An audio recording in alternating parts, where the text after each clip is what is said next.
Look, I enjoyed reading both the papers. I'm coming at both the papers from more of a governance, public policy angle, trying to see whether or not we can actually make some sense of what is it that the research has shown, and then to carry it over to how governments can actually play with public policy. The questions that Sawada-san had up over there with respect to the nexus between decentralization and development, of course, is a really important one. What I found interesting in both the papers was the focus on the intergovernmental fiscal framework, which still needs tightening. And there are many issues that were raised over there: accountability, predictability, transparency, and these are all things that are quite relevant to how governance is practiced in this. What I would have probably liked to have seen a little bit more in both the papers was a focus a little bit on starting at the beginning point of how is it that these issues come to the fore. Issues, for example, of information asymmetry, where, what is it that central governments have by way of information that allows them to actually regulate to a certain point the local governments? What is it that there is by way of credible commitment of the central government towards the policies that it has?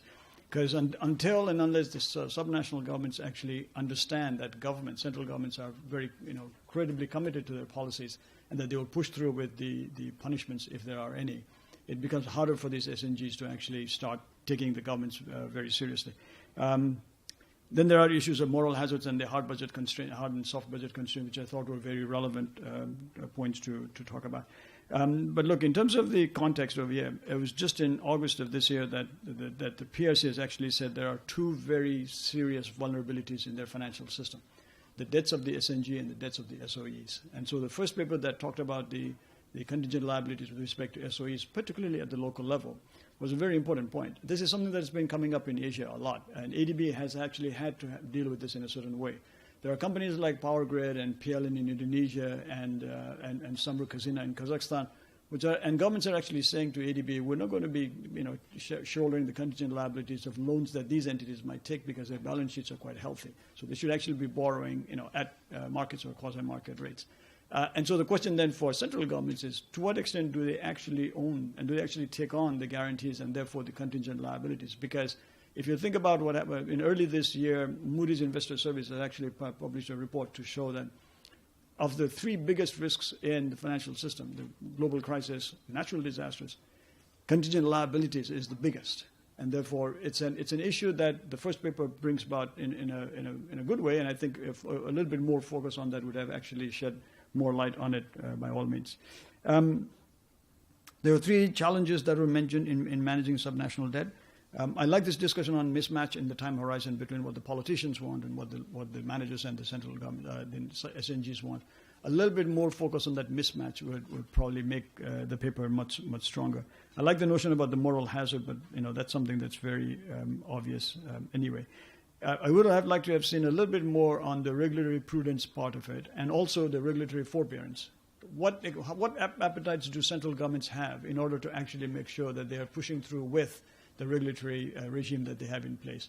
The New Zealand government has a program called Better Local Government and Better Local Government Reform Program, and what they're trying to do is actually look at their regulatory regime and see where it is that the central government can play a role to actually have local governments move in a certain direction, and how far do they need to be flexible enough, the overbearance part, so that these local governments can actually respond to that. So a little bit in the paper in the regulatory overbearance would have been also relevant, and this is probably one of the things that, if you could please talk about, how do you see in your research, looking at the extent to which central governments have this willingness to be involved in the regulatory part, because you mentioned that a lot in your paper.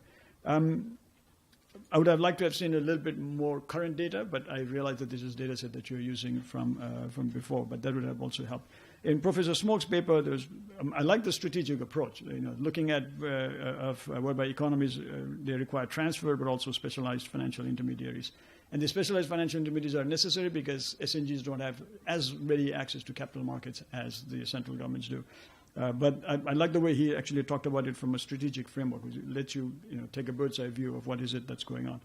I like his focus on land value capture, and if we're providing some feedback to him, I'd like to ask him if there was any research that he had that has been done across different countries in Asia Pacific, so that entities like ADB can benefit from this and find out what is it that the reform scope is for governments to look at land value capture. The focus on capacity building of SNGs was important, and I know he's given examples of how he said that when you have blended financing of loans and of technical assistance, the loans actually allows the SNGs to focus on fiscal discipline because they need to repay that, but the technical assistance allows them to focus on capacity building. That dichotomy is very important, and that blended financing discussion that took place I thought was very relevant.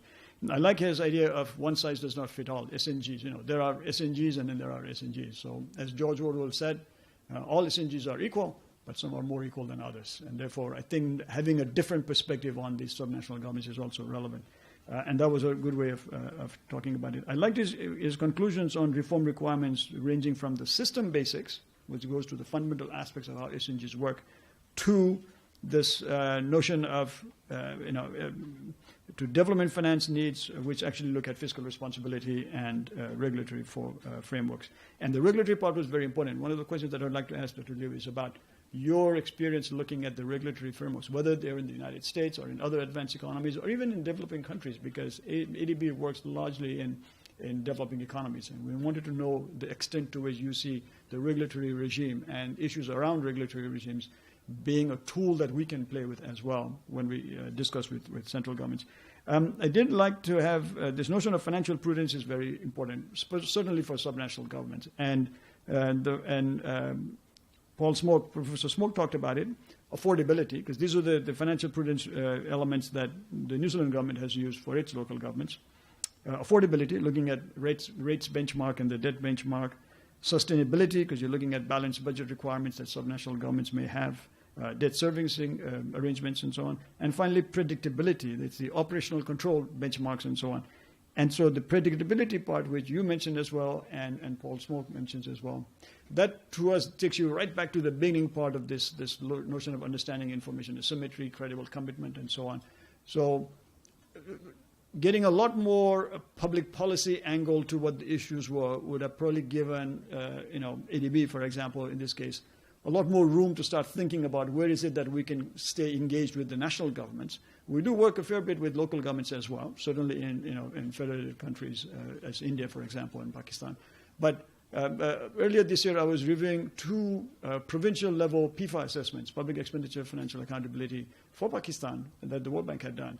And the main results there were really centered around what does the regulatory regime look like, and what roles do central governments have in order to actually make sure that the regulatory regime is very stringent and is very well designed. So if you could, if you have some time right now, talk a little bit about the regulatory part of it, because that's the important bit that I wanted to talk about, and your sense of the severity of the contingent liabilities problem, because we've studied that to a large extent with respect to SOEs, but not such a large extent with respect to subnational governments. And if you could sort of look to the future, what kinds of issues do you see coming up on contingent liabilities at subnational level? Because countries like PRC, where there are SOEs at the local level, at the provincial level, that are also very much, with issues of contingent liabilities. For us, that would be very helpful to take the agenda forward. So those are the 2 main things that I would, request you to talk about. Thank you very much.